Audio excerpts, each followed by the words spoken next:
आइए जानते हैं 13वीं पुतली कीर्तिमती की कहानी। एक बार राजा विक्रमादित्य ने एक महाभोज का आयोजन किया। उस भोज में असंख्य विद्वान ब्राह्मण, व्यापारी तथा दरबारी आमंत्रित थे।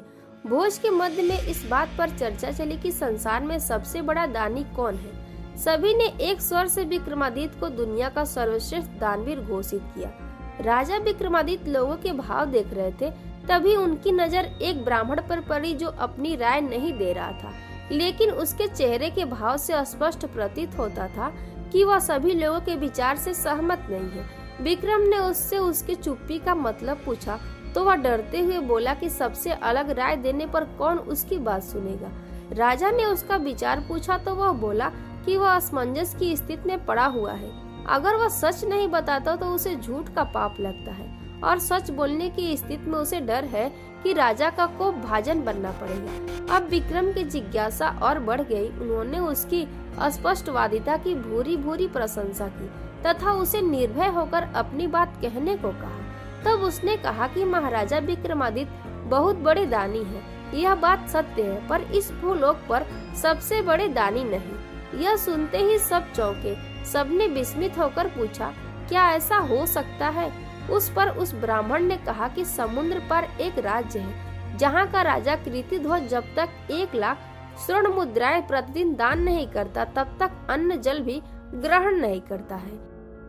अगर यह बात असत्य प्रमाणित होती है तो वह ब्राह्मण कोई भी दंड पाने को तैयार था। राजा के विशाल भोज कक्ष में निष्पद्धता छा गई। ब्राह्मण ने बताया कि कीर्तिध्वज के राज्य में वह कई दिनों तक रहा और प्रतिदिन स्वर्ण मुद्रा लेने गया। सचमुच ही कीर्तिध्वज 1,00,000 स्वर्ण मुद्राएं दान करके ही भोजन ग्रहण करता है। यही कारण है कि भोज में उपस्थित सारे लोगों की हाँ में हाँ उसने नहीं मिलाई। राजा विक्रमादित्य ब्राह्मण की स्पष्टवादिता से प्रसन्न हो गए और उन्होंने उसे पारितोषिक देकर सादर विदा किया। ब्राह्मण के जाने के बाद राजा विक्रमादित्य ने साधारण वेश धरा और दोनों बेतालों का स्मरण किया। जब दोनों बेताल उपस्थित हुए तो उन्होंने उन्हें समुद्र पार राजा कीर्तिध्वज के राज में पहुंचा देने को कहा। बेतालों ने पलक झपकते ही उन्हें वहां पहुंचा दिया। कीर्तिध्वज के महल के द्वार पर पहुंचने पर उन्होंने अपना परिचय उज्जैनी नगर के एक साधारण नागरिक के रूप में दिया तथा कीर्तिध्वज से मिलने की इच्छा जताई। कुछ समय बाद जब वे कीर्तिध्वज के सामने उपस्थित हुए तो उन्होंने उसके यहाँ नौकरी की मांग की। कीर्तिध्वज ने जब पूछा कि वे कौन सा काम कर सकते हैं तो उन्होंने कहा, जो कोई नहीं कर सकता वह काम वे करके दिखाएंगे।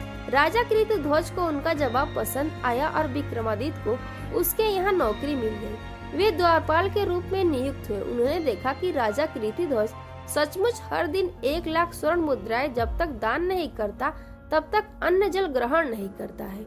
उन्होंने यह भी देखा कि राजा कीर्तिध्वज रोज शाम को अकेला कहीं निकलता है और जब लौटता है तो उसके हाथ में 1,00,000 स्वर्ण मुद्राओं से भरी हुई थैली होती है।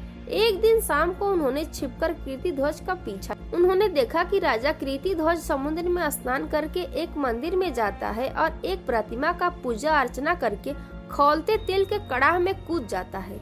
जब उसका शरीर जल भुन जाता है तो कुछ जोगनियां आकर उसका जला भुना शरीर कड़ाह से निकालकर नोच नोच कर खाती हैं और तृप्त होकर चली जाती। जोगनियों के जाने के बाद प्रतिमा की देवी प्रकट होती है और अमृत की बूंदें डालकर कीर्तिध्वज को जीवित करती है। अपने हाथों से 1,00,000 स्वर्ण मुद्राएं कीर्तिध्वज की झोली में डाल देती है और कीर्तिध्वज खुश होकर महल लौट जाता है। प्रातः काल वही स्वर्ण मुद्राएं वह याचकों को दान कर देता है। विक्रम की समझ में उसके नित्य 1,00,000 स्वर्ण मुद्राएं दान करने का रहस्य आ गया। अगले दिन राजा कीर्तिध्वज के स्वर्ण मुद्राएं प्राप्त करके चले जाने के बाद विक्रम ने भी नहा धोकर देवी की पूजा की और तेल की कड़ाह में कूद गए। जोगनियां जब उनके जले भुने शरीर को नोच नोच कर खाकर चली गई तो देवी ने उनको जीवित किया। जीवित करके जब देवी ने उन्हें स्वर्ण मुद्राएं देनी चाही तो उन्होंने यह कहकर मना कर दिया कि देवी की कृपा ही उनके लिए सर्वोपरि है। यह क्रिया उन्होंने 7 बार दोहराई। 7वीं बार देवी ने उनसे बस करने को कहा तथा उनसे कुछ भी मांग लेने को कहा। विक्रम इसी अवसर की ताक में थे। उन्होंने देवी से वह थैली ही मांग ली जिससे स्वर्ण मुद्राएं निकलती थी। जो ही देवी ने वह थैली उन्हें सौंपी, चमत्कार हुआ। मंदिर, प्रतिमा सब कुछ गायब हो गया।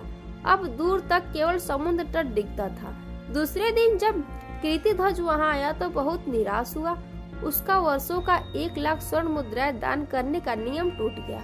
वह अन्न जल त्याग कर अपने कक्ष में असहाय पड़ा रहा। उसका शरीर क्षीण होने लगा। जब उसकी हालत बहुत अधिक बिगड़ने लगी तो विक्रम उसके पास गए और उसकी उदासी का कारण जानना चाहा। उसने विक्रम को जब सब कुछ खुद बताया तो विक्रम ने उसे देवी वाली थैली देते हुए कहा कि रोज रोज कड़ाह में उसे कूदकर प्राण गंवाते देख वे द्रवित हो गए, इसीलिए उन्होंने देवी से वह थैली ही सदा के लिए प्राप्त कर ली। वह थैली राजा कृतिध्वज को देकर उन्होंने उस वचन की भी रक्षा कर ली जो देकर उन्हें कृतिध्वज के दरबार में नौकरी मिली थी। उन्होंने सचमुच वही काम कर दिखाया जो कोई भी नहीं कर सकता था।